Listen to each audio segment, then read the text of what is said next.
Good morning everyone. आपको याद होगा पिछली क्लास में हमने दीपदान एकांकी का अध्ययन किया, उसका पठन पाठन किया था हम लोगों ने।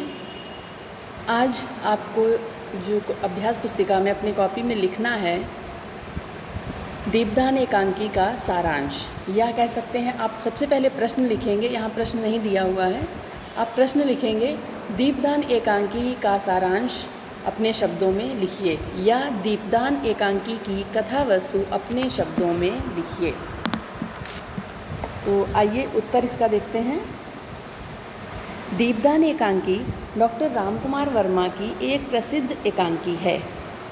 दीपदान की कथा भी उदय सिंह का संरक्षण करने वाली धाय पन्ना के द्वारा कुंवर उदय सिंह के प्राणों की रक्षा करने और उसके लिए अपने पुत्र चंदन के बलिदान करने के प्रसंग से संबंधित है। दीपदान की कथा वस्तु सन 1536 ईस्वी में राजस्थान के चित्तौड़ दुर्ग में घटित होती है। चित्तौड़ के महाराणा सांगा का देहांत हो चुका है। उनके राज्य का उत्तराधिकारी उनका सबसे छोटा पुत्र कुंवर उदय सिंह है, जिसकी उम्र अभी 14 वर्ष है।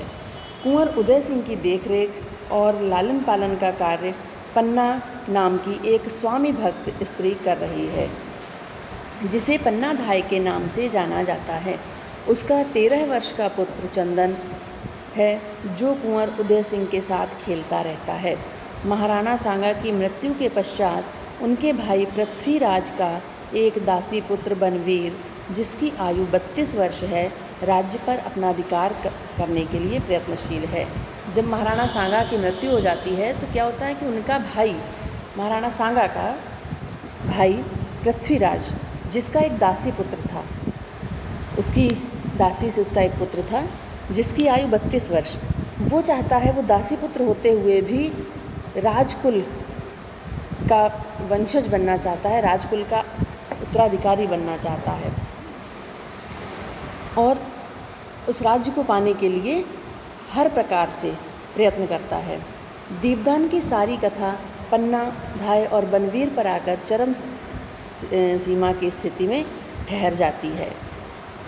तो सारी कहानी क्या है? पन्ना धाय जो दीपदान एकांकी है, इस नाटक, इस एकांकी की कथा वस्तु पन्ना धाय और बनवीर के आसपास ही घूमती रहती है। इन दोनों के बारे में ही दोनों का वार्तालाप, बीच बीच में जो अन्य दासियां हैं, अन्य सेवक मंत्रीगण, या जैसे कीरत बारी और रावल की पुत्री सोना, इन सब के भी बीच बीच में दृश्य आए हैं, लेकिन मुख्य रूप से कथा पन्ना धाय और किसके, बनवीर के आसपास घूमती है। दीपदान की संपूर्ण कथा कुंवर उदय सिंह के कक्ष में घटित होती है। जो पूरा घटनाक्रम है, ये कहाँ होता है? इसका जो दर्शाने का स्थल है इस दृश्य को, सारी घटना को, वह कुंवर उदय सिंह का कक्ष, उनका कमरा।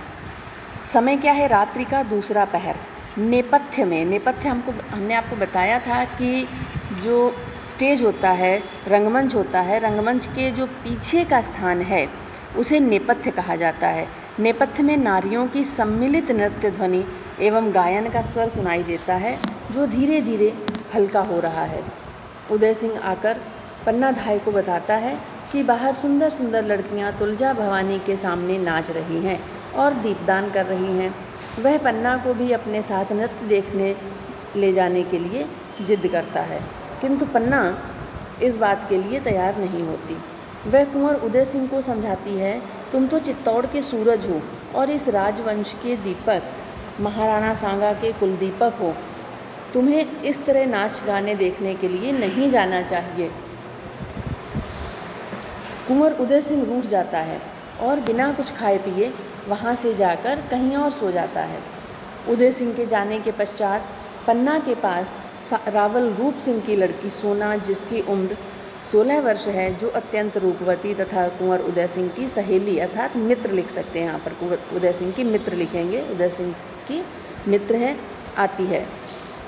पन्ना से कुंवर उदय सिंह को अपने साथ ले जाने के लिए आग्रह करती है। वो बार बार क्या कहती है कि पन्ना धाय, आप उदय सिंह को भेज दीजिए। लेकिन पन्ना मना कर देती। क्यों मना कर देती है? क्योंकि वह किसी आशंका से ग्रसित है। उसे ऐसा अंदेशा होता है, उसे ऐसा आभास होता है कि जैसे कुछ बुरा घटित होने वाला है, जैसे किसी भी तरह का संकट उदय सिंह पर आ सकता है, कोई षड्यंत्र का भाव। उसी के लिए ये दीपदान का उत्सव असमय आयोजित करवाया गया, क्योंकि चित्तौड़ में जो दीपदान होता था उसका एक समय निश्चित था, लेकिन असमय जो किसी जब कोई भी त्यौहार या कोई भी उत्सव होता है उसका एक समय निर्धारित होता है, वो आगे पीछे होता है तो उसका निश्चित कोई कारण होगा, ताकि लोगों का ध्यान उत्सव में लगा रहे और वह अपने उद्देश्य में सफल हो जाए। पन्ना को इस बात में भी संदेह है, सोना कहीं न कहीं बनवीर के षड्यंत्र में सम्मिलित है। वह सोना की बात को अस्वीकार कर देती है और नाराज़ होकर पन्ना को भला बुरा कहते हुए सोना वहाँ से चली जाती है। जब पन्ना नहीं जाने देती उदय सिंह को, तो सोना क्या होती है? सोना नाराज़ हो जाती है और बड़बड़ाते हुए पन्ना धाय को भला बुरा कहते हुए चली जाती। तरह तरह की बातें आपने पढ़ा, पाठ में कहती है, तुम पहाड़ बनकर बैठी हुई हो, तुम भी बनवीर की बात मानो तो नदी की तरह बहो। इस तरह से तमाम उदाहरण वो देती है। पन्ना धाय का अनुमान सही निकला। अंतापुर की परिचारिका होती दासी, अंतापुर जो रानियों का महल, शामली आकर पन्ना को बताती है कि बनवीर ने सोते हुए महाराणा विक्रमादित्य की छाती में तलवार भोंककर हत्या कर दी है। उसे आशंका है कि कहीं अब वह यहाँ आकर उदय सिंह को भी इस राज्य का उत्तराधिकारी समझकर उसकी हत्या न कर दे। इस विकट समय में आने वाली घटनाओं से थोड़ा भी विचलित ना होते हुए पन्ना ने तत्काल यह निर्णय लिया कि अब राज्य के उत्तराधिकारी और कुलदीपक कुंवर उदय सिंह के प्राणों की रक्षा के लिए उसे अपने पुत्र चंदन की बलि देनी होगी। दुर्ग में जूठी पत्तल उठाने वाले कर्मचारी कीरत की मदद लेकर पन्ना ने कुंवर उदय सिंह को उसकी टोकरी में रखवाकर तथा जूठी पत्तलों से ढककर दुर्ग से बाहर बेरिस नदी के किनारे शमशान तक पहुंचवा दिया। कीरत बारी, आपने अभी कहानी में पढ़ा था एकांकी में, कि जो जूठी पत्तल उठाने का काम करता था, उस दिन आयोजन था, उत्सव था, इसलिए वो बड़ी टोकरी लेकर आया था। और जब राजमहल में राजकुमार की पत्तलें उठाने आया तो पन्ना ने क्या कहा उसे कि राजधर्म को निभाने का समय आ गया है, तो आप इस समय आवश्यकता है राजवंश को बचाने की, इसलिए उदय सिंह को ले जाओ और बेरिस नदी के किनारे शमशान पर रुकना, मैं वहीं आकर मिलूँगी, ताकि उसे बाद में सुरक्षित अवस्था में कुंभलगढ़ ले जा सके। कुंभलगढ़ ऐसा किला था कि जहाँ जल्दी कोई भी नहीं पहुँचता था। इसके पश्चात पन्ना ने कुंवर उदय सिंह के शयन कक्ष में अपने पुत्र चंदन को सुलाकर उसे चादर से ढक दिया, क्योंकि बनवीर गुस्से में था और उसने मद्यपान, नशे में भी था वो, और लालच में अंधा हो चुका था। तो वो कुछ ना कुछ वो मानता नहीं इस तरह, जब तक वो अपने आँखों से, अपने हाथों से उदय सिंह को ना मार देता। तो उसे धोखा देने के लिए पन्ना ने क्या किया, चंदन को, अपने पुत्र चंदन को उसकी शैया पर सुला दिया।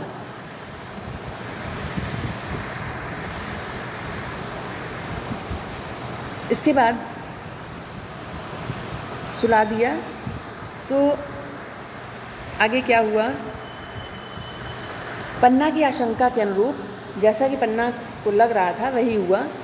आशंका के अनुरूप राणा विक्रमादित्य की हत्या के पश्चात मदांध अर्थात अभिमान में चूर, अभिमान में अंधा, बनवीर कुंवर उदय सिंह के कक्ष में आता है।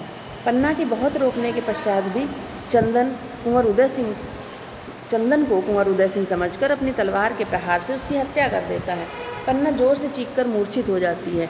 कमरे में मंद लौ से दीपक जलता रहता है और यहीं पर दृश्य समाप्त हो जाता है। चंदन की हत्या कर दी जाती है। पन्ना रोकर अपने अंतर हृदय में ही अपने आंसुओं को समेट कर और बनवीर के जाने के बाद बिलखती है, मूर्छित हो जाती है जोर से चीखकर, और वहीं पर ये दृश्य समाप्त हो जाता है। तो ये था ये सारांश दीपदान एकांकी का, या कह सकते हैं कथावस्तु। इसे आपको अपनी कॉपी में लिखना है और याद करना है। कहीं भी अगर कोई समस्या आए तो आप बताएंगे हमें, और उसके बाद इस सारांश लिखने के बाद या कथावस्तु लिखने के बाद इसका प्रश्न आप अवश्य लिखेंगे।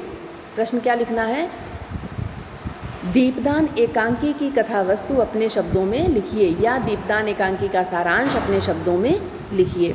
उत्तर ये पूरा है। इसके बाद हम जो विभिन्न पात्र हैं, इसमें महत्वपूर्ण पात्र हैं, उन पात्रों का चरित्र चित्रण करेंगे।